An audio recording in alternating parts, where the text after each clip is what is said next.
ডিমের বাজারে কারসাজি বন্ধে শনিবার ভোররাতে রাজধানীর কারওয়ান বাজারে পাইকারি ডিমের আড়তে অভিযান চালিয়েছে জাতীয় ভোক্তা অধিকার সংরক্ষণ অধিদপ্তর।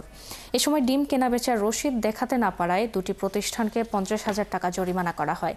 তবে অভিযানের খবর আগেই জানতে পেরে আড়তে তালা মেরে পালিয়ে যান প্রায় সব ব্যবসায়ী। ভোক্তা অধিকার সংরক্ষণ অধিদপ্তরের ঢাকা জেলার সহকারী পরিচালক আব্দুল জব্বার মণ্ডল জানান, উৎপাদন খরচ না বাড়লেও মধ্যস্বত্বভোগীদের কারণে ডিমের দাম বাড়ছে। দাম না কমা পর্যন্ত অভিযান চলবে বলেও জানান তিনি। ক্রয়ের ক্যাশ মেমো অনেক দেখাতে পারছে না, একই সাথে ক্রয়ের ক্যাশ মেমোর সাথে বিক্রয় মূল্যের অনেক ডিফারেন্স আমরা লক্ষ্য করছি। একজন পাইকারি বিক্রেতা আড়তদার যদি প্রতিটা ডিমের 60 পয়সা লাভ করেন এবং উনি 65,520 পিস ডিম বিক্রি এক চালানে আমরা পেয়েছি। দুইটি চালান থাকে তাহলে 1 লক্ষ প্লাস ডিম উনি বিক্রি করছেন প্রতিদিন।